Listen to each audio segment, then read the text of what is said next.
everyone. So finally, it's time to introduce myself. I think I already did at the beginning of the session. Let me share my screen, and we're gonna quickly have a question answer session now.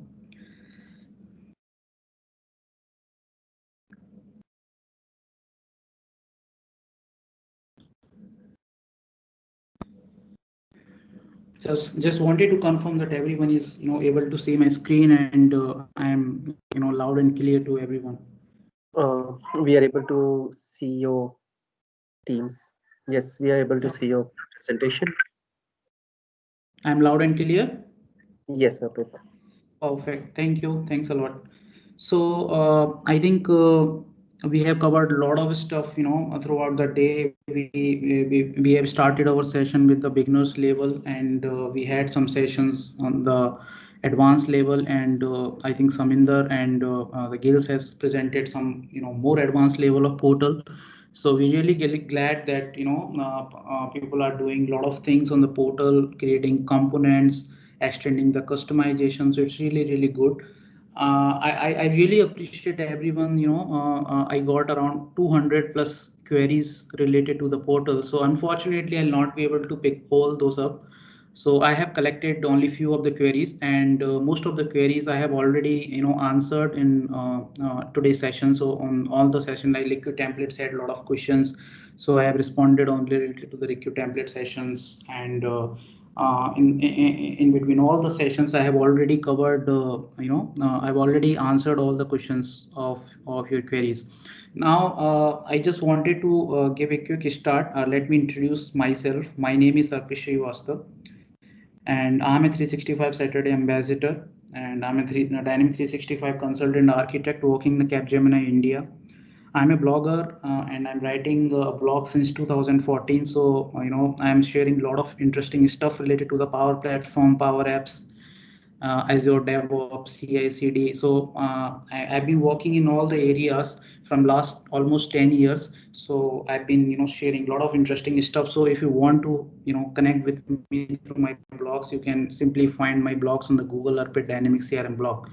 Okay, so I'm an organizer as well. So I've organized a lot of events, and today I've also organized the Power App Saturday portal. I'm a speaker as well. So I've been speaking a lot of events. I have delivered a lot of sessions on portals, Power Apps, Azure DevOps, on the fundamental concepts of Power Platform, team collaborations, Customer Saturday. So I've covered a lot of session and covered all the areas. And if you want to have a look all my sessions recording and also, you can just follow my YouTube channel, and you can have a look all the recording on the 365 Saturday YouTube channel as well. So I'm working Dynamic 365 as already told you, and I have a passion to share and learning new things, and working a lot of areas as a C Sharp technology, SharePoint, Dynamic 365, and all. And these are my social media channels. So I'm going to show you some plug and play and some reusable code I have created for the portal. So though I've already created a lot of plug and play solutions and uploaded on the GitHub repository, but today I'm going to discuss about all the components and the reusable solution I have created for the portal. So just you can take the screenshot of this, and you can find my blog. You can connect me through LinkedIn, and here's my GitHub repository. You can find it with Arpit Dynamics, and there are a lot of code and plug and play solutions, some Power Automate solutions I've already uploaded there. So after this slide, I'm going to discuss about all the individual components. You can find all the slide decks. So whatever presentation I'm doing in the 365 Saturday, and I create a lot of small demos related to the Power Platform and the portals.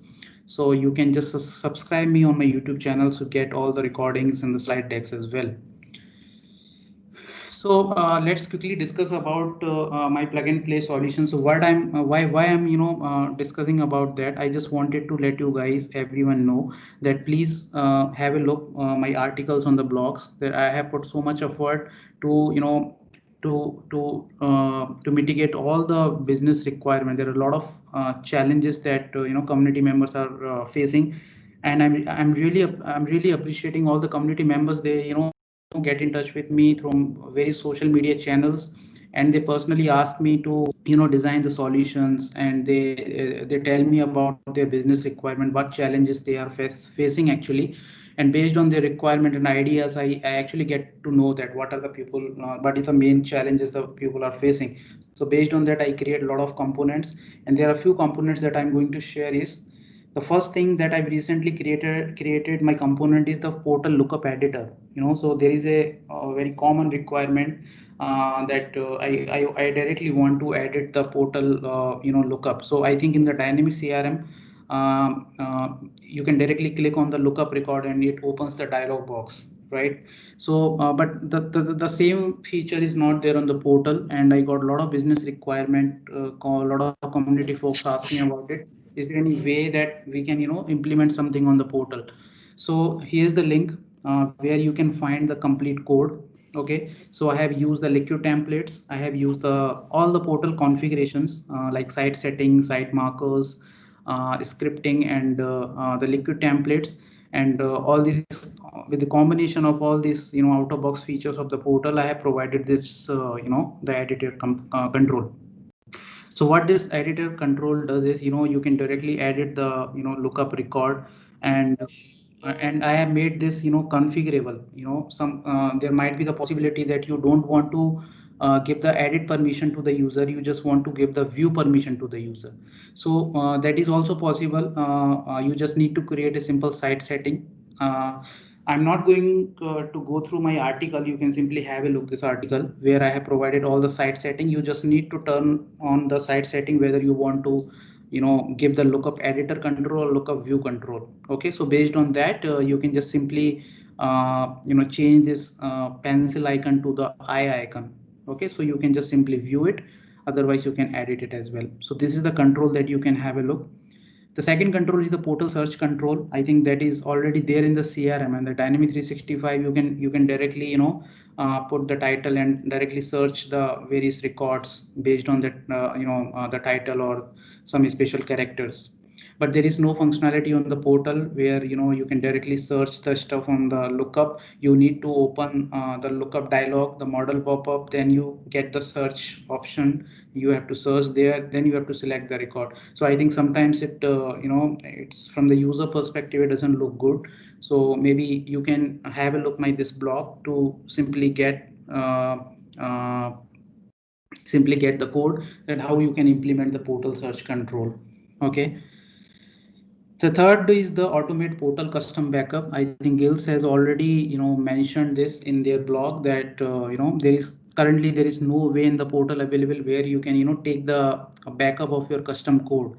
I think whatever we do in the portal is the part of configuration. So we use the configuration migration tool in order to export the data. So it gives us the data.zip file.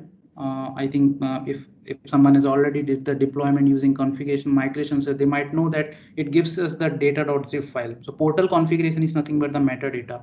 So all the liquid templates, all the JavaScript, jQuery, CSS, HTML, everything is part of the portal configuration. So it gives us the data.zip file, and if you want to retrieve the your custom code like your liquid code, your script, or the HTML from that data.zip file, it's very complex. Because data.zip file contains the XML file.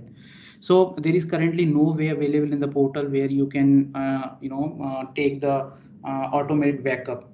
At the end of the day, you have to take the manual backup of your JavaScript code. You have to open the web page, you have to copy it, copy the HTML, JavaScript, and the liquid template code. You have to create the file in your local machine, or in the repository, wherever and whatever mechanism you are using. So what logic I have built in this, I have actually created a Power Automate solution. Okay, and this Power Automate solution is a scheduled solution. So you can just simply schedule it as per your business need or as per your requirement, and it simply fetch all the portal related entities from the portal. Okay, so as those who have already worked on the Power Automate can understand that we can use the fetch XML queries, right? So we can directly use the fetch XML. So I have uploaded this Power Automate solution on my GitHub repository. So this retrieve all the entities from the Power Automate, all the configuration entity like web page, not all the not all the entities, only fetch the entities which where you can write the code. So in the portal, you can write the code at the in the web pages, in the entity form, in the entity list, in the web template, or in the content snippet. So there are five only component available in the portal where you can write the code. So this Power Automate retrieve the custom JavaScript, the liquid template from the portal, and store it in the SharePoint. So in my earlier session, you can find the recording as well, that how I implemented this. I have given the live demonstration of the solution, so you can find the recording on my YouTube channel as well. So you can just simply find the step by step implementation on my blog post here. So it simply store all your custom code file on the SharePoint right now, but it's up to you. I have provided the Power Automate solution. You can change the destination as well. So if you don't want to store it on the SharePoint, you want to keep it on the local machine, you can use the local machine destination as well in your Power Automate. You can store it on the Azure Blob Storage, you can store in the OneDrive, OneDrive, or whatever in the Dropbox. So these are the various options where you can store your HTML files. Then I have provided one more solution. This is also a plug and play solution which actually integrate the Microsoft Teams with the portal. So I think now the 365 Saturday has been shifted from portal to the WordPress website, but earlier it was on the PowerApps portal, and each Saturday we have to organize the events.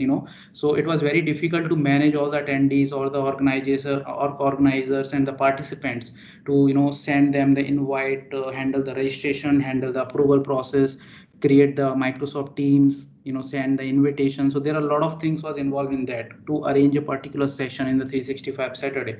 So what I've done is I have created a Power Automate solution for that. In that Power Automate solution, I'm using the Microsoft Graph API, and this that Microsoft Graph API is doing, it's making the connection with the Azure AD and creating the users in the Azure AD B2C. So in order to create the users in the Microsoft Teams, your user need to have in the Microsoft AD B2C as a guest user. Or in order to create the owner of the Microsoft Teams, you need to have the Active Directory member in the Azure Active Directory. So all the stuff is all the process and the features I'm combining in this Power Automate solution. So you can just have a look my this article where you get the idea that how you can integrate the Microsoft Teams not only with the portals. You can integrate it with Power Apps or your Power Virtual Agent. So you can see here I have provided all the features here. You can connect with the Power Apps, Virtual Agent, SharePoint. So it's just a plug and play solution. I've used in the portal, but you can use in the other components as well. Change default landing page of the portal. I think this is one of the most common requirement, but I'm also putting this in my in this slide that if you find a difficulty to get the solution, that how you can change the UI or the theme of the portal based on the different business need. So I already get I think yeah, I already got the questions on the community that someone wants to change the theme of the portal based on the different site URL. So there might be various business need where you have to change the UI of the portal. So you can simply just have a look at this article where you will get the idea that how you can change the UI and the theme of the portal based on different condition. It may be the region based. For example, if someone is log in the portal from Australia, then it should be some different stuff on the portal. Someone is joining from UK, then there should be some different stuff on the content on the portal. So this you can simply manage using this article. So you can simply have a look this article as well. Use portal web template as a web API. I think Saminder has already covered this, that how you can use the portal web template along with the liquid template as a web API. So I think he has covered some advanced level of it, but this is just a very the basic level. So I think you already have used this fetch XML in your Power Apps portal.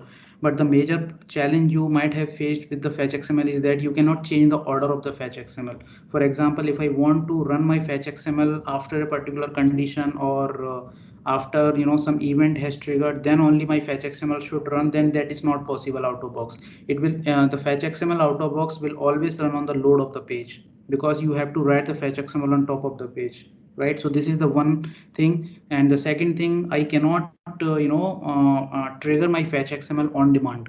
So that I've already told you, that if I want to trigger my fetch xml on click of button, on change of text box, then that is not possible right now. So to overcome this, we have one alternative way available, that how we can convert this portal web template as a web api. So what it does is that it actually you can simply put your fetch xml and return the fetch xml and return the json through this web template. And this web template is associated with the page template, and the page template is associated with the web page. And in order to get this json value, you just need to hit the portal url appending with the partial url of the web page with which this the web template is associated.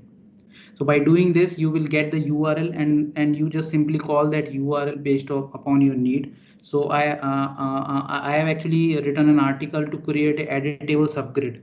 So I have provided article of editable subgrid also. So I have created an editable subgrid. Using that, you can simply perform the CRUD operation in the dynamic 365. So for that purpose, I am using this API, because on click of button I have to perform a lot of operation in the CRM, and I have used a web API for that. So you can simply have a look the step by step process, that how you can use the portal web template as a web API. I know that after the actual web API is going to expose by the Microsoft, it is not it will not be relevant, but till the December, I think you can use this feature as well.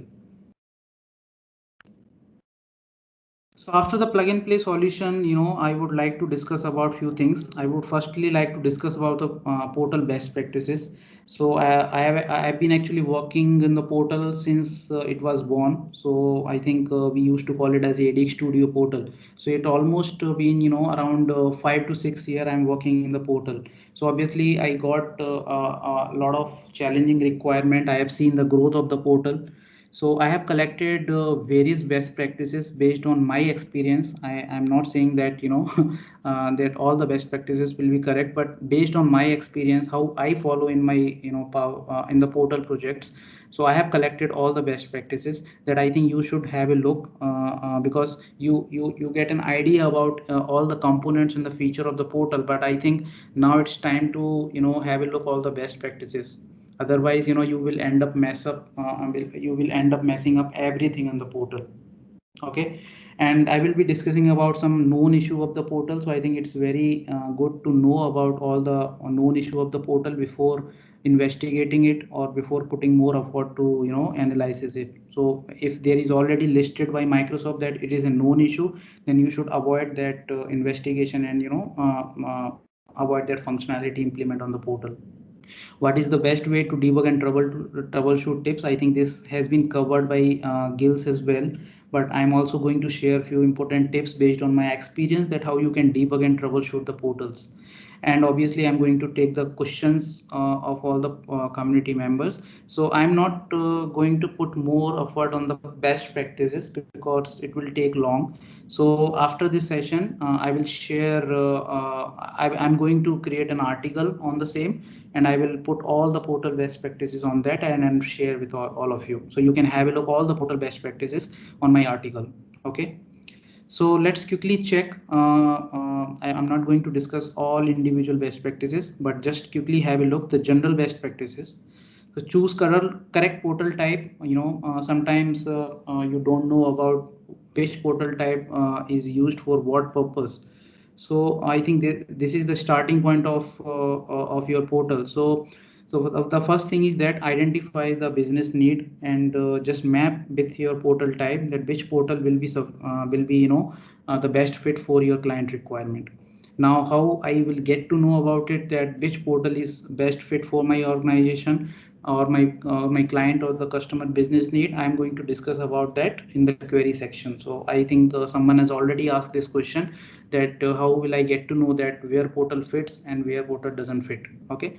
So this is the most important thing before making any configuration, any customization. you should effectively choose that which portal is the best for your business need. Okay, either custom, partner, community, whatever it is.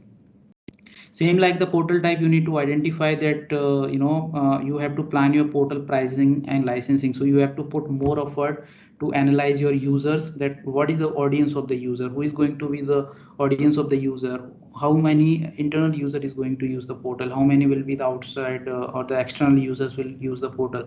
So based on that, you have to plan your pricing and the licensing so that you will not pay extra for any users. Okay, so that I discussed in the first session, like if I am the internal user and I don't need to pay extra if I'm logging on the portal using Azure ready credential.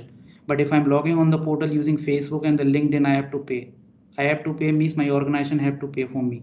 So this is the way how Microsoft identify you, whether you are internal user or external user. So internal user identify based on your Azure ready credentials. Okay, so if you are logging on the portal with the Azure ready credential with exist in the same home active directory where your portal exists, then you don't need to pay, your organization don't need to pay for you. That means you are a Dynamics 365 internal user. But if you are the Dynamics 365 internal user but you are still using any external authentication, then Microsoft will not going to identify you that you are internal user. So your organization will pay for you, and your login will be count as a per login or a per view basis, whether you are anonymous login or the authentication login. So you have to plan your pricing and licensing effectively to avoid paying extra. Please avoid using multiple portals in the same environments. I'm personally recommending this because I have seen a lot of folks are using. I have seen a lot of examples where portal where clients are using multiple portals just for a simple one or two functionalities, and it increases a lot of complexities. Sometimes by little adding some customization we can implement in a single portal as well. It doesn't like that you need a single feature of a community portal, and for that only single feature you are installing the community portal as well. So try to use a single portal, but of course if you have a requirement that you need to have multiple portals business need, then you need to install it. But first of all you need to identify that whether I really require the multiple portals in my environments or not. Okay, make sure you have a proper rights before provisioning the portals. Yeah, so these are the some prerequisites you have to take care of it. All portal component must be in draft mode unless it is ready to deploy. So I think in the deployment best practices I have already covered this. Because what happens sometimes, I got a question from the community, like is there any way that I can I can stop deploying my component to the target instance. So let's say I'm a developer of portal and I'm working on some web pages, and my custom JavaScript is still under development, so it's not ready to deploy, but my portal deployment manager is ready to deploy the whole configuration, and I don't want that my web page should deploy on the target instance. So how can I avoid that? So I think there is no straightforward way available in the portal, but I think by doing this setting, I think you can convert your publish mode of the portal to the draft mode, and in your configuration migration tool, you can simply put the fetch XML that don't include the draft mode components. So by doing that you can simply avoid the under development component. So this is my way of thinking. I think you might have some other options as well to avoid deploying the under development component. Don't use portal local authentication as your default authentication. It is when deprecated. So I've already told this. Avoid saving documents attachments in CRM. Use blob storage and SharePoint instead of better performance. So I think it's up to you. I think if you are storing a very heavy doc, I think for small images and small documents, attachments and document storing in the dynamic CRM as a note attachment is fine. But if you have some heavily document, then I would not recommend to use the dynamic CRM, because it will increase your capacity, it will increase your database size. Always use GDPR consent on the portal. So this is just a general best practice. You should opt for early updates in development for testing portals only. So I think we already got this question that how we can upgrade our portal. So upgrade of the portal is not being handled by us right now. Update of the portal handled by the Microsoft now.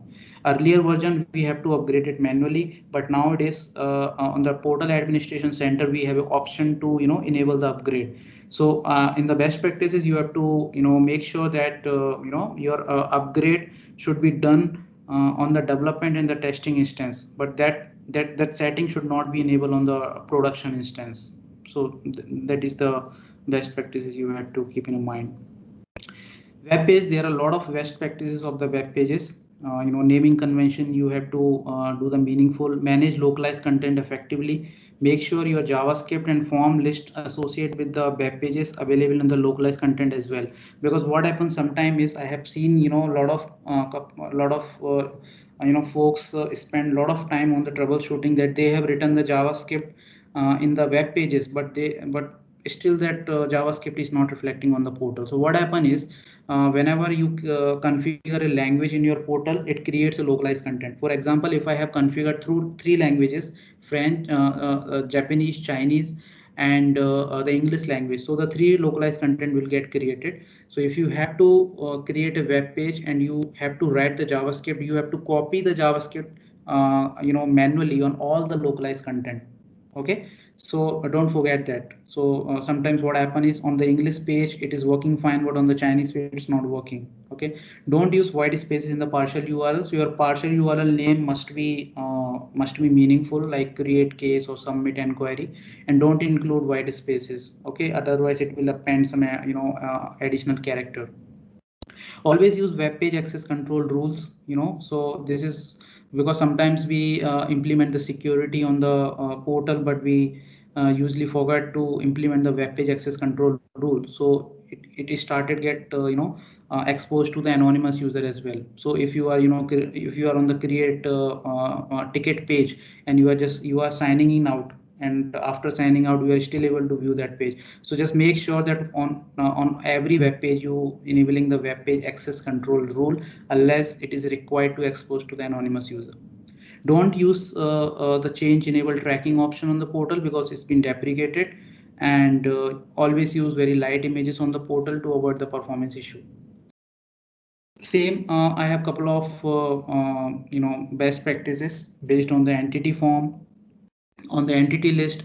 So this I was talking about, when you creating a entity list, you need to make sure that that entity list must be associated with all the localized content.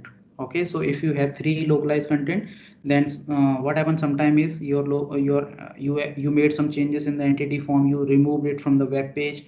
Then there is a plugin which trigger on creation and the updation of the web page, that automatically update all the localized content. But sometimes I don't think it's a bug or what, but sometimes you just need to make sure that whatever entity list, and the same for the entity form, if you are associating any entity form or entity list with a web page, make sure it is available on all the localized content as well. Same for the scripting as well. Avoid using CRM existing views to create entity list. So this is my level of thinking, that if you are creating an entity list or the entity form, it's better to create a separate form or separate view for the portal. Okay, otherwise what happen is for portal you need a different UI, and for views also you need meaningful columns, right? If the CRM developer and the portal developer both will use the same forms and the same view, there will be a lot of challenges in that, because there are a lot of restrictions that you cannot use a single field multiple times on the form, but that is possible in the CRM. So there might be a lot of problems when you use the same thing. So it's a very good practice that you create your separate form and the separate view for that. Multi-select option is not supported yet. Enable entity permission if you are using entity list. I think to provide the security for the OData, you need to enable it. And I think if you have worked with the entity list, you get the action option where you can directly perform action on the entity list record. You can directly activate the record, you can deactivate record, you can directly run the on-demand workflow from the entity list itself. But what happens sometimes is you want to show the action on the individual record level based on the permissions, but it doesn't reflect on the portal. So you just need to make sure there is a site setting available, entity list show record level action. So if this site setting value is true, then only this entity permission will be, reflected on the entity list level. So just please make sure that your this site setting is enabled. Write only JavaScript related to the entity list must be written on entity list custom JavaScript. So what happens sometime is you have a lot of options to write the script and the code on the portal, right? You have a option to write the script on the web page. You have the option to write this code on the entity form, entity list, web template. How do you decide that which is the right control and which is the right component to write the code? So I think the code only related to the entity list should be there on the entity list, and rest of the code should not be there on the entity list. Okay, and you should not scatter or distribute your code on the multiple places, right? 2 lines of code is there on the web page, and 10 lines of code is there in the entity form, and 5 lines of code is there in the web templates. Otherwise it will be very difficult to manage and troubleshoot the error if you get the issue. Okay, so try to keep all your code at the single place, so that it will be it will be easy to handle and easy to troubleshoot and debug for the developer perspective. Entity page size must be less. You can increase the size as well, but from the performance perspective you need to make sure that your size should be less, maybe 10 or 20 based upon the requirement. Content snippet, I've already told you. Anything on the portal that you are using hard coding like text string messages, you should not do that, because what happens sometimes is we directly write the hard coded text or the messages on the portal. It will work fine if you are not using the multiple language on the portal. But in future you have written all the code, you have developed all the portal. After 1 year your client says you have to implement one language, then it's going to be very difficult for you to identify all that hard coded text and string values in the entire portal. Okay, so it's a best practice that you need to create a content snippet for all the hard coded text or the string message. Because content snippet you can create multiple content snippet can be created for the multiple languages, so it's a part of configuration. So you don't need to handle the languages for the hard coded contents. Okay. Web templates, I think Victor has already covered a lot of things on the web template and the liquid template, but there are a lot of things that you need to keep in mind, like do not change the out of box web template. So this is my level of thinking. Like we have, so once we install the portal, there are list of web templates are there, some home web templates, some header web templates, footer web templates. So all the web templates are available, but there might be the possibility that as per your business need you have to change the header, you have to change the footer or the home web template. So what we do is we just simply, for example, I have to change my footer. Okay, so I just simply open the footer web template and start updating the existing code. So I think it's not a good practice. I think you what you can create now, what you can do is you can keep your out of box web template as is. So in case in future if there is any issue, you can just revert it back to the original one and just create a custom footer with your client name. For example, if I'm working for Microsoft, so you just create a ms footer, ms header, like this. So you just create a custom footer and header and associate with your website. So it's a good practice that you keep all your out of box templates and configuration as is.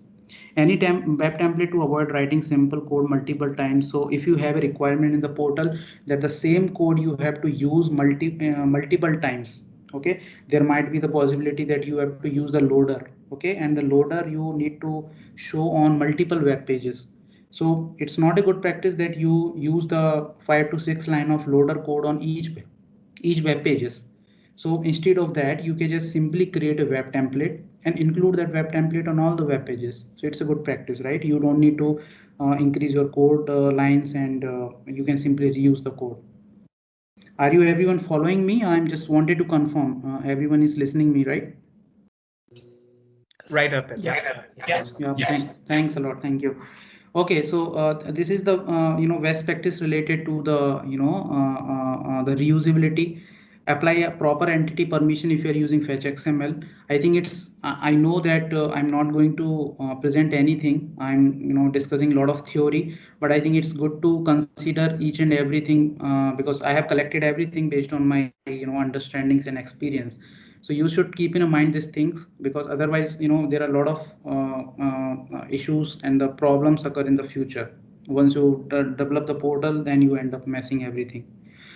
If you're writing a very if you're writing a web template, if you're writing a liquid template, it's better you use content snippet for all kind of text messages or the string messages that I've already told you. If you have to use any url, or if you have to use any redirect logic where you have to hard code the url, please avoid that. You just create a site markers for all the url.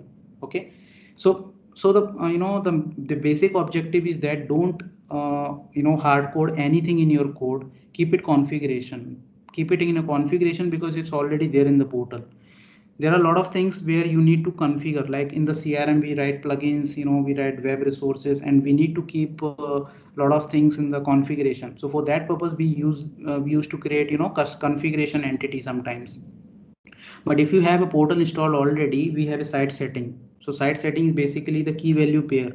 So you can use this entity for the crm configurations as well and the portal configuration as well. So if you already have a site setting, I would not recommend to create a custom configuration entity to store all your configuration. So let's suppose you are calling any external api through the portal and the crm as well. Okay, so you can simply use the site setting, where you can keep the web api url, client id, secret key, etc. So this is the one simple example. If you will see my blog of lookup editor, you can just you will get to know that how effectively I have used the site setting. Okay, if I have created a site setting just to tell my liquid template that show the editor icon, or show the read only icon. So this is the way I am handling that. So you will get to know that how the site setting is useful. So you use the site setting for the configuration purpose. Don't write your code in one web template, split it into multiple templates. So this is also a very good way to handle your code. This In this way you need to create a multiple templates, I know, but you can handle your code in a better way. For example, you sometimes what happen is you have written the 10,000 line code in a single web template, and you will not be able to debug or troubleshoot it if anything if you get any error. Okay, so what you can do is, if you simply, if I have to retrieve the data from the crm and passing it to the web service, and then I have to create a custom html. So let's say I have a requirement like this. So what you can do is, you can simply create a web template where you can simply call the fetch xml, and that create another web template where you get the data from the web template where you have created a fetch xml, and then you write your logic to pass that data to the custom api or external api and bind the data in html. Okay, so by doing that, if any error occur, you can simply get to know that my error is related to the error is related to calling the external web api or related to the fetch xml. Okay, and there might be the possibility that same fetch xml may be used in the multiple web templates as well. So I have to retrieve the case on 5 different web templates. So you can create a single web template for fetch xml, and rest of the web template you can use for for doing rest of the stuff. So this is the way you can simply handle from the development perspective. Use only required attributes. So I think we it's like a column set true in the dynamic 365 also we do that. So in the fetch xml, what happens sometimes is we just create a fetch xml from the advanced point, we control a control c and paste it in the web template. If it works fine, we just leave it as is. So don't do this. Just include only those attributes that is really required, because it retrieve from the database and it may create the performance issues as well. Okay, try to avoid inline css in web template code. So it's the same thing. There are a lot of ways to write the css in the portal. You can write in the web page, you can write in the web file, you can write in the entity forms inline css. So try to keep your all the css at the one place. Maybe you can create a css file and upload it in the web file. Don't create or don't keep your css at the multiple components. Same for the scripting and same for the css as well. Site markers I've already covered. You should use site markers to keep your all the configuration URL.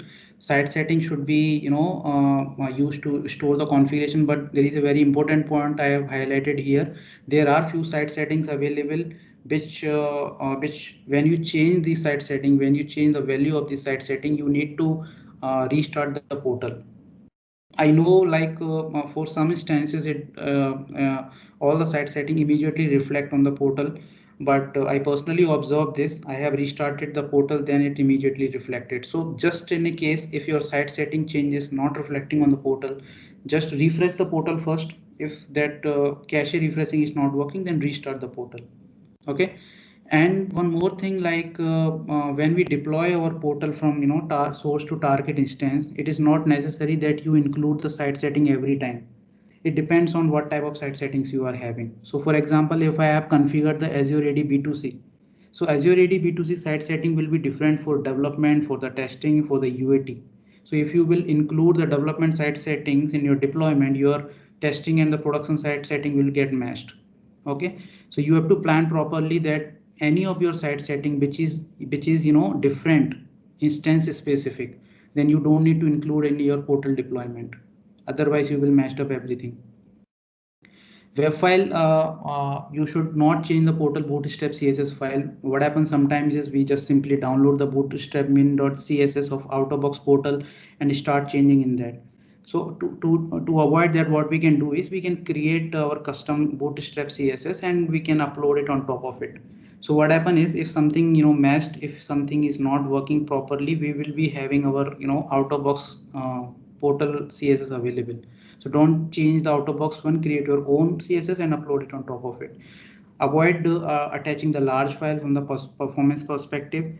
And if you are attaching js, then you can just have a look, some best practices that I have included related to web files. Portal security, you can have a look one more time that what portal security you have to mention. This one thing I would like to highlight here, portal user must have a unique email address.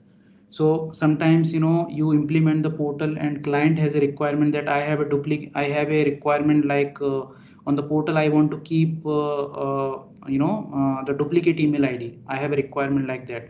And there might be the case, for example, there is a common email id like teams, like microsoft at the rate support.com, and that same email id may be used by multiple user who work in the microsoft support team. So if we have such requirement, then these individual user will not be able to log in on the portal, because in order to run the portal, your crm will have the unique email address. So you just need to highlight this thing in the beginning of the portal requirement, that portal doesn't support the duplicate email address, because all your authentication, forget password, everything will work for the unique email address. There is one more thing that I have experienced, like when you create a web role, you have some out of box web roles available, but when you create a custom web role, there is a checkbox, authenticated user role and a anonymous user role. What happens sometimes is we accidentally check this authenticated user role. Okay, and what happen is this custom web role will automatically get the authenticated user role permission as well. And we simply get confused that why it's been happened. I have created a custom web role, but why this user is getting or inheriting the authenticated user role? This happened because a simple checkbox. So this happened with me a lot of times. And I even raised the ticket with the microsoft even for this simple issue. So I just wanted to highlight this issue, that it's a very simple thing, but we simply not able to troubleshoot it, that why it's happening. Portal cache, I think this is one of the hot topic, and lot of issues people are facing related to the portal cache. So if you have any issue related to the portal cache, just have a look all these steps, like your make sure your change tracking is enabled for the entity level. Clearing the portal server cache, configuration entity cache causes temporary performance degradation of the issue. So I think I'm not going to discuss all this root causes, but you just need to have a look. I will share this all on my blog. So this is the common problem through which you can just simply troubleshoot your portal cache. One thing I would like to highlight here is the latest version of the portal, the 9.2.6, has the improved caching functionality. Okay, so as you already know, we have two kind of portals: capacity based and the add-on portals. Capacity based portals are those which is the PowerApps portal. When we go to the makes.powerapps.com, and when we create a new portal, that portal is a type capacity based portal. But when we create a portal from the the older way of installation, we go to the portal.admin.com, and we used to install the portal from there. So Dynamics 365 portal process is called add-on portals. So add-on portal and the caching based portal, both the portals have the same caching functionality. But capacity boost portal, you do not need to manually clear the cache. You just simply do the transaction in the CDS, and it will immediately reflect. But if you are doing any changes in the configuration entity like web pages, web forms, then you have to clear your cache. It will not reflect on the portal. Okay. There are some best practices related to the performance. So these are the performance best practices that you have to keep in mind, that why your portal is performing so slow. Your web page tracking should be enabled. Your web file tracking should not be enabled. Okay, so you just need to check that these settings are not enabled. Okay, but because it actually logs everything whatever you are doing on the web pages and the web file. So just make sure these settings are disabled.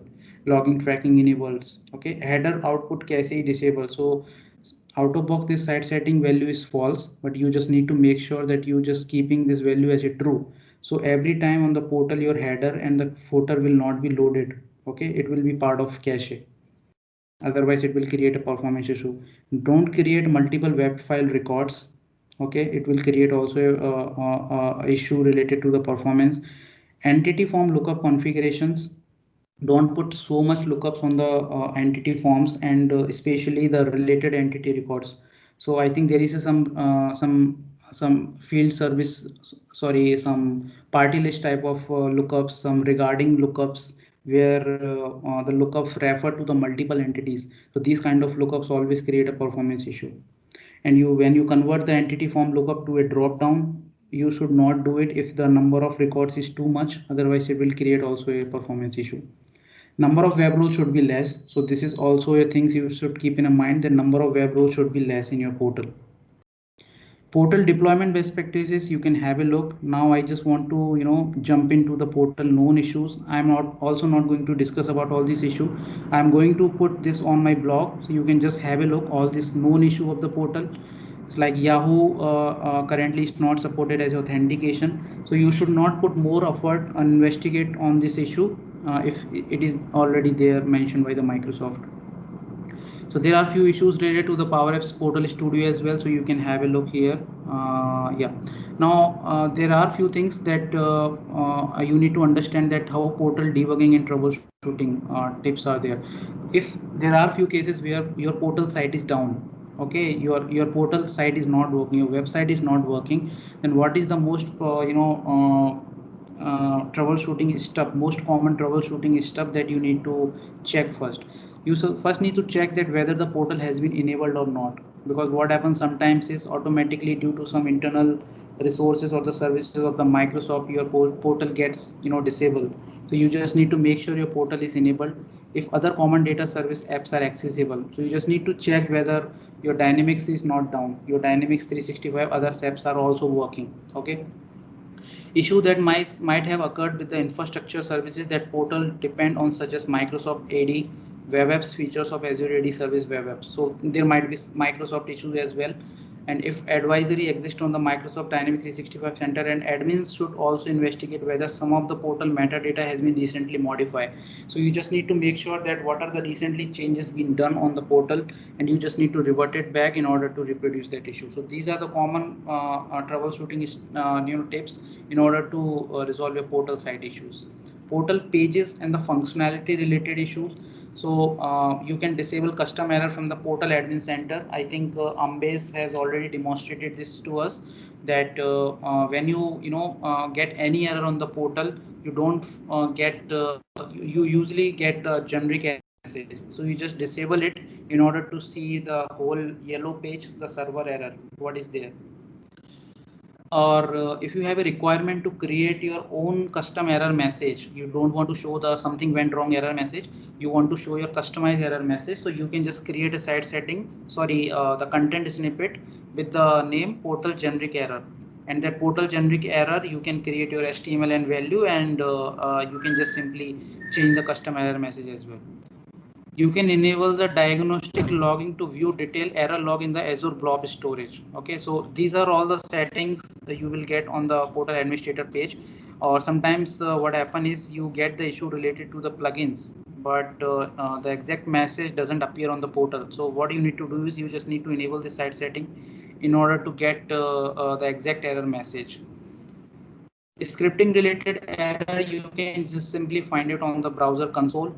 Okay, and you can simply remove all your custom code from the web page just to reproduce your issue, whether this issue is related to the portal exactly or your custom javascript. Make sure your field is not available multiple times on the crm form, because this is not supported. If entity form entity is not being rendered on the portal despite of being associated with web page, you need to check that, and so the form is list is associated with localized content. So I think I've already covered this, that all the localized content should have this. Portal checker is also the option available on the portal administration center. You just need to use this option to get the intelligence where you can find that what issue is there on the portal. Okay, now I'll finally come to the question answer part. I have collected few queries that the community folks has posted. So I'll just taking one by one. I have collected 10 to 12 queries. Some of the queries were duplicate, but I just don't want to take that up. So the first query was after restoring a common data service environment from an old backup, the portal connected to the organization is not working. How do we fix it? Okay, so sometimes what happen is you are taking the backup and you are restoring the environment, but you just forget about the portal, which is also linked with your instances. So I have seen a lot of issues that people are asking that I have restored the portal, I have, I have taken the old backup of the dynamic 365 instance and my portal got disconnected. So to mitigate this, to find out this issue, there are two things. First, you need to check whether after restoring the backup, your organization ID is same or the different. If the organization ID is same, you just go to the portal administration center and just turn the this setting to off, then again change it to on. Okay, so there is a setting like portal state, and you just need to go to the portal admission center, and you just need to off, then you need to turn it on again. So it triggers actually some some services on the Azure AD side. So if anything went wrong at the Azure service or the resources side, then your portal will automatically recover. Or if the organization ID is different altogether, then definitely you just need to reset the portal and re-provision it again. There is no other option available if your organization id has got changed. Okay, so this is the answer of this question. The second question we have is, I have recently changed the url of my dynamic 365 instance and our portal stopped working. How do we fix it? So when you change your dynamic 365 installs, your portal associate with automatically get unlinked with it, because when you install the portal, there are a lot of services and resources of Azure creates a association and link with the portal. Okay, so if you change the url of the portal, just make sure the portal is not installed on that instances if you are changing the instance. But in any way, if you have changed the instance but your portal is not working, you have to perform these three steps. You just need to go to the PowerApps admin center, go to Power Portal Actions, and update Dynamic 365 URL, and follow the instruction in the wizard. So once you click on the update Dynamic 365 URL, you get the pop-up or the dialog box where you need to again select your portal, whatever portal you have installed earlier, and you just need to click OK, and at last you just need to restart your portal. So this will fix this issue. Performance issue on the entity forms, actions such as create, update, and on my entity form taking a lot of time to complete. So to fix this issue, I think first you need to investigate that no synchronous plugin registered on those events, because if you are performing any actions on the, if you are facing performance issue on the load of the page, then definitely you need to check your script. But while performing transaction in the dynamic 365, you are getting an issue, then you just need to check whether any out of box or any custom plugin is triggered, especially the synchronous plugin. So if it's already triggered, try to convert it into asynchronous logic. Okay, if still this behavior is you just need to check this behavior on the multiple forms as well. If the same behavior is there on the other forms as well, you just need to contact Microsoft support. If it is there on the single form only, then you need to check is there any plugin or real-time workflow is there. There was one question like change theme of portal based upon URL entered, example like www.site1.com and the other site is this. So if based on the different site URL, I just wanted to change the theme of the portal. Okay, so like I have already suggested in my earlier slide that how you can change the default landing page and the UI of the portal. So to mitigate to fit this requirement, we have a page object available. So using the page object, you can simply get all the information related to a particular page, like the URL, like it's your partial name, or it's the name of the page. So all the things you can get it from the page object. So you can just simply check that whether the page URL is this, then you just load your custom CSS or HTML or code or whatever code you want to write, and this code you can write it in your web template on a liquid template code. Okay, so this is just a very high level code I have given you to just to give an idea to start with. Okay, so you can just simply change the theme of the code. Source controlling web templates using automated pipeline. So is there any way to source controlling the web template using automated pipeline? So I think all the code of liquid template, JavaScript, CSS, HTML written in the PowerApps portal as part of your portal configuration that I've already told you. So all the configuration, all this configuration can be migrated using configuration migration tool, and it is available in the XML format. So in order to get the web templates, in order to store your data .zip file in your source control, you can simply use the package deployer tool as well, because package deployer tool can also use it can be also used in the Visual Studio VSTS as well, and you can simply put your data.zip file, your HTML file in your source control. So just have a look this package deployer tool to keep your web template file in the source control. Currently there is no way in the portal that can read or retrieve the individual component of the portal like web templates and web page. That I've already told you. You cannot get the code or read the code of web template and web pages because it's part of your metadata. But how you want to deploy your whole portal configuration from source to destination using CI/CD pipeline, I have already given a demo in the 365 Saturday a few months back, so you can just have a look my YouTube video here. So I'm going to provide all this question answer on my blog as well, so you can just find all the information there.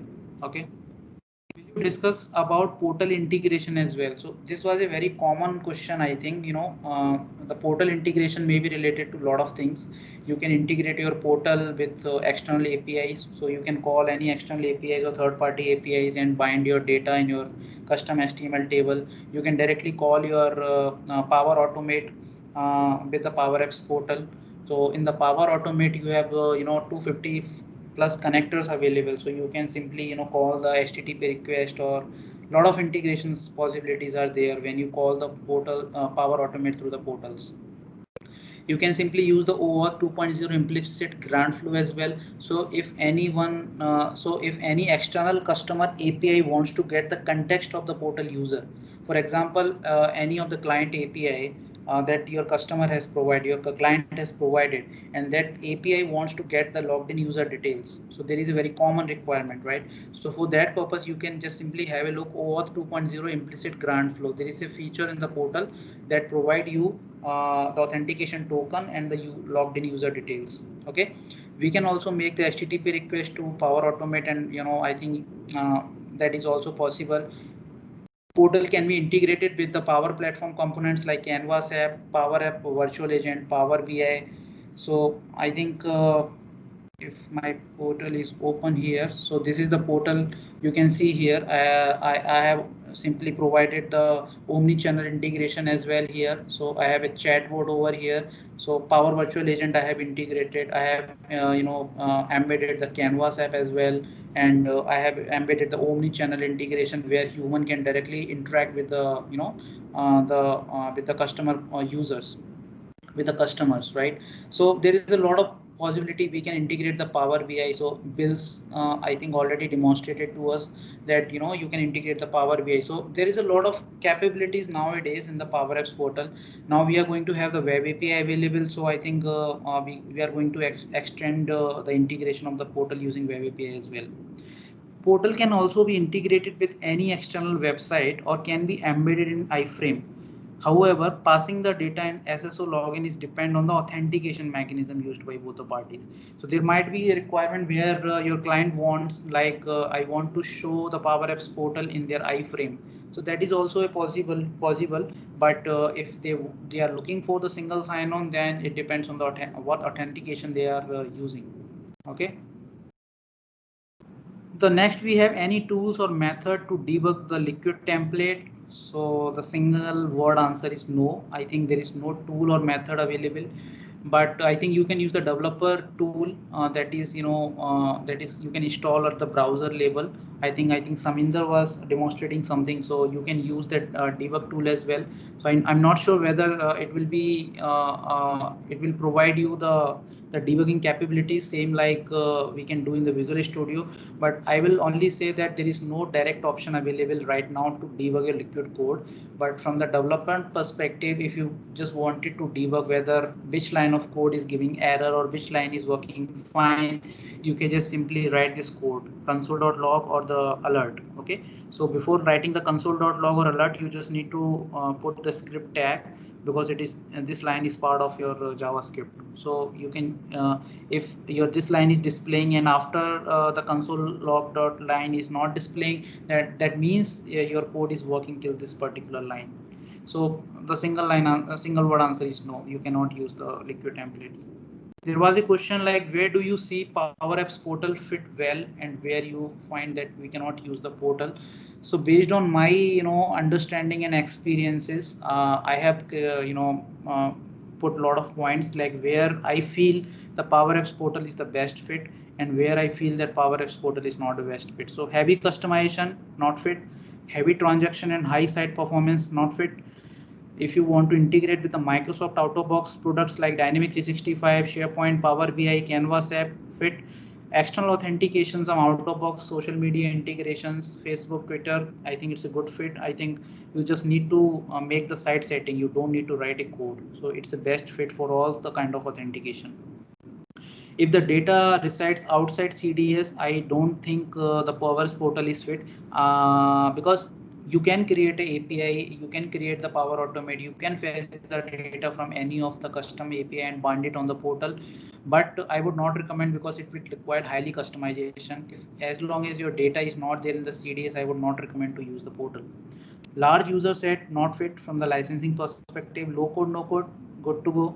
Visual UI page editor, I think it's a good feature of the portal. You can directly drag and drop and edit the portal script and all. Granular level of security, I don't think portal is best fit for that, because I still find PowerApps portal can improve more security as well. So if you need a very granular level of security, I don't think PowerApps portal is the best fit for that. Less development effort, I think it's a good for that. Pro developer features like plugins, workflow, real-time workflows, Power Automate and all, it's a good fit. Content management with multilingual support, I think portal out of box support 48 languages, so I think it's very good. You don't need to write a code to support the multi languages. Server side code, I think it doesn't fit, because you can only allow to write the custom code, sorry, the client side code, the script, CSS, HTML and liquid template. So if you have to write some additional concept control C# code, then it's not fit. You don't get the access to the source code, so it's not fit for the source code. Flexible hosting option, I think it's very good that portals support the flexible hosting option. No, I think it should not, it should be not fit, because portal only support the cloud option. So I think I mistakenly put this as a fit, because portal only support the cloud version, it's not supported for the on-premise. Microsoft auto upgrade, bug fix, new features, so I think it's a great feature for the PowerApps portal. On-premise, it's not fit. Drag and drop controls, it fit. C# integration, not fit. Azure AD integration fit, and external website integration, it's not fit. So there are a lot of questions, can we integrate Power Apps portal with the external website, and can we enable single sign on, and also I think it's not fit for that purpose. It depends on the authentication mechanism is being used by the existing website. Worry free support and less maintenance, I think it's a low code no code solution, and we got the support from the Microsoft, so I think it's a very good fit for this feature. Social media integration, business user friendly, and the device compatibility and responsive design. So for these all the purposes, portal is the best fit. But I have seen a lot of people are asking about the responsive of the portal, and I personally experience this issue. If you are heavily changing the UI of the portal and doing heavy customization, then it's very difficult to manage the responsive. You need to have a very good UI responsive knowledge. Okay, you need to understand the media queries. So I think I've already shared a lot of articles related to the media queries. So I have created one portal. I think it's a UK based company, and I have created a portal for them, and I made this portal responsive for all the kinds of tablets we have, all the kinds of mobile devices we have, and all the kinds of desktop sizes we have. So I only use the media queries for that purpose. So I would recommend, because I personally use, to provide this responsiveness, you can simply use the media queries. Please share more use cases about when to use Power Apps portal, whether internally within an organization or for our customer. I think it's very difficult to say that which use case is for the internal or which use case for the outside. But as per my experience, the partner portal is meant for the internal users, and rest all the portals I think is can be accessed by all. The partner portal can also be accessed by external users, because authentication mechanism of all the portals are same, right? So portals can be, all the types of portals can be used by internal and the external user. But if I talk about the use case, then I think partner portal is only I think partner portal is the best fit for the internal users, because there might be a lot of time a requirement where you need to get the access or the feature of a limited functionality available in the portal. For example, I am a user and I just need to want to have the sales cycle access. I just wanted to use the lead and the opportunity entity in the dynamics. So if someone is giving me the dynamic 365 license, then it will be very costly and will be very the pricing will be very high. So Microsoft recommend that if you want to expose a very limited functionality of Dynamics 365 to any of the internal user, instead of giving them the whole Dynamics 365 license, the partner portal is the recommended way for that. So if you have field service, if you have project service automation, and if you want to use some sales related stuff, only opportunities and the lead, I think it's a good way to use the partner portal instead of login in the Dynamics 365. And rest of all the portals can be, because the customer self-service portal, with the name of the portal, we feel like it is only for the customer. But it's not like that. If you have a requirement like that the internal user should also log in on the portal to change the status of the tickets, to view the tickets, all the assigned tickets, and approve the tickets. So there might be a lot of task or activity they might need to do on the portal side as well. So all the customer service, self-service, community, employee self-service, custom portal might require that internal user also need to get the access. Okay, my portal is down and giving a generic error message, server error. What could be the possible root causes? So if your portal is down, if you're getting server error, or maybe you are getting the something went wrong error. So there is these are the 7 root causes. These are the 6 root causes to find the issue resolution. URL of the connect data service has been changed, so that I've already covered. You just need to update your Dynamics 365 URL from Portal Admin Center. Common data service environment connected to your environment is in administrative mode. So if someone has mistakenly or intentionally changed this to administration mode, your portal will get down. Okay, authentication connection between common data is broken, so there might be some possibility your CDS environment or your portal gets broken. So to resolve this, I have already told you about that setting portal state. Okay, so if you open the PowerApps portal admin center, there is a setting portal state. You just turn it to off and then again turn it to on. So it automatically make the connection with your CDS environment. Request to common data service has timeout. So this might be also the case.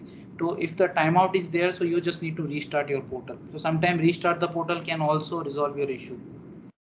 Website binding is not found. So if the website binding not found, what you can do is you can just simply create a custom website binding, and you just need to perform the step update dynamic 365, sorry, the manage dynamic 365 instance. So in your portal admin center, there is an option in the left panel, manage dynamic 365 instance. By doing that, you can simply, link your portal again to your dynamic 365. Reset the portal. So if all the above five resolution doesn't work, then you need to reset the portal. If reset the portal doesn't work, then finally you need to contact your Microsoft support. Portal is not displaying the updated data, cache issue. So I think I have already covered this. There might be couple of reason related to the cache. Any data display on the portal is rendered from the portal cache. This cache gets updated whenever data is in common data service environment. However, this process is asynchronous and can take up to 15 minutes. So I would like to tell you, like, if you are creating any plugin which is updating any related entity data, and you are expecting that should be reflect immediately on the portal, then it will not work. Okay, if you are updating or creating or deleting any primary entity record, for example, I am on the entity form, I have just created a record. Okay, so that is the primary entity record. I've just created the record, it will immediately reflected in the entity list. I am deleting the record from the entity list, I am directly performing the operation on the particular record, so it will immediately reflect. But if I am updating, deleting, or creating any related record and expecting it to be available on the portal immediately, then it will not happen, and it will take 15 minutes of time at least. Okay, so these kind of things you need to make sure what kind of mechanism you are using on the portal. I have provisioned the portal and it is not available in my instance despite of being displayed the portal successful message. So there might be the case when you install the portal, you provision successful, you get the message, your portal provision successfully, but still when you open the Dynamic 365 instance, you find that there is no URL or there is no portal available. So to resolve this issue, first of all, you just need to wait for at least 10 to 12 hours. This doesn't happen, it doesn't happen mostly with the serious environments or the instances. It happens only 5 to 6% instances. So you just first need to wait for a few hours, maybe for the one day, and still it doesn't reflect, then you just need to perform this step, update the Dynamic 365 URL. Okay, from the admin center. So once you open the portal admin center, you get the option update the Dynamic 360. Sorry, I think this should be the manage Dynamic 365 URL. Once you click the manage Dynamics 365 URL, you just need to get that, you will get the dialog, and you just need to select a particular portal that you have provisioned and click OK. So it will then automatically restart some services in the Azure side, and your portal will be available on the Dynamics 365 instance. How can I delete the portal? What is the purpose of resetting the portal? Deleting the portal means, when everything got mashed, you have mistakenly installed the wrong portal, then you just need to delete the portal. There is no option left. Okay, but if you have to delete the portal, then you need to uninstall all the managed solution available in your CRM instance in a specific order. So you can find my blog, and you can find this blog of Nick blog as well, where you can find step by step order of all the solutions that you have to uninstall from your Dynamic 365 instance. So this is the way you can delete the portal. What is the resetting of portal? Resetting of portal means you are just flushing all the configuration available in your portal. It will not delete the solution available in your portal. Okay, so sometimes if you want to reset the portal to some troubleshoot some issue, then you just need to reset the portal. Is it possible to change the portal type after portal installation? So yeah, it is possible. For example, you have installed the customer portal now. For example, you have installed the community portal. Now you want to convert it to the customer self-service portal. So to do that, you just need to go to the Manage Dynamics 365 instance.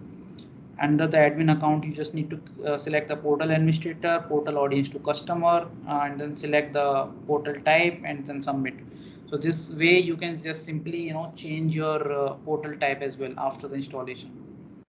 Styling and responsive portals, we are using liquid templates and JavaScript, but the site is not responsive and styling is very poor. So I think someone has posted this question. I think I've already responded this. Portal themes are responsive by default. However, if you are required to change the portal UI heavily, then portal out-of-box CSS may not be responsive.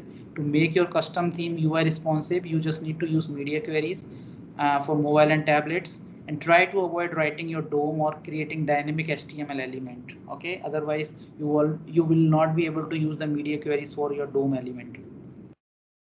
ALM for portals using Azure DevOps, any best practices? So I think solution best practices or the pipeline best practices I've already covered. I have not gone through all the best practices of the portal deployment, but I'm going to provide on my portals on the my website, so you can just simply have a look the best practices of pipeline deployment and the portal deployment. Okay, and you can watch my the 365 Saturday video where I have demonstrated the end-to-end demonstration of the portal deployment using CI/CD pipeline, or you can have a look my blog as well where I have provided the steps as well. Can PowerApps portal, I think this is the last one, can PowerApps portal be integrated with existing website and support SSO? So I think this question has been asked by a lot of people. So can we integrate our portal with existing website?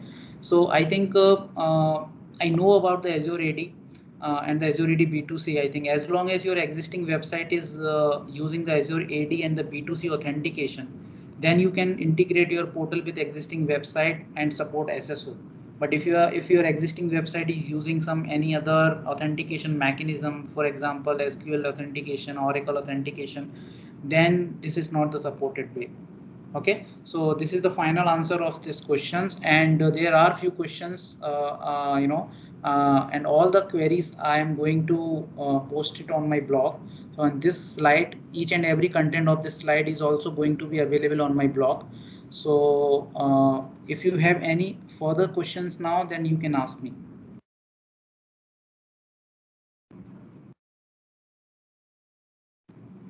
So this is my blog, and this is my Twitter channel, and this is my the YouTube channel where I post all the slide decks and the recordings. And you can just follow me on the Twitter, and here's my blog where I'll post all the stuff related to the plug and play solution. And in my blog you can just go to the Power Platform, and here in the Power Platform section I have provided all the the plug and play solution. So all my components are available here. So you can see here all the Power Guide tips are there. So you just go to my blog and just find it all the solutions. And if you want to have a look my GitHub solution, then you just go to the Arpit Dynamics and you can find all the plugin based solution there. All right, so let me have a look quickly. Any questions is there? What do you mean by internal? Sorry. This is really helpful. Appreciate all your effort. I think, what do you mean by internal user? ESS is internal user only, or maybe I confused with the definition of internal user. Can you please give quick reason why it's not fit for security? I think I don't have any exact reason because I didn't feel like, but in various website, there are very granular level of securities there, but I still find the portal is not fitting the very granular level of security. There are web roles are there, entity permissions are there, and web page access controls are there. But still I find somewhere a very granular level of security is not there. There are a lot of permutation combinations are there in order to perform the security.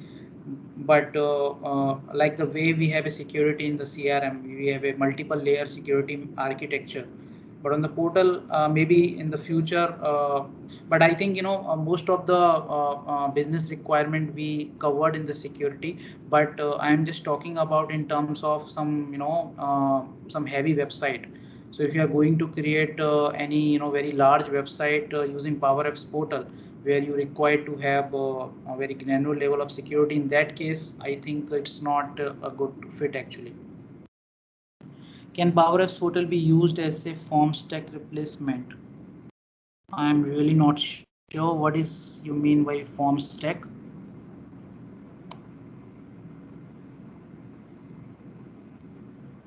I Hi Sri, can you please tell me what is the form stack? I'm really not sure about it.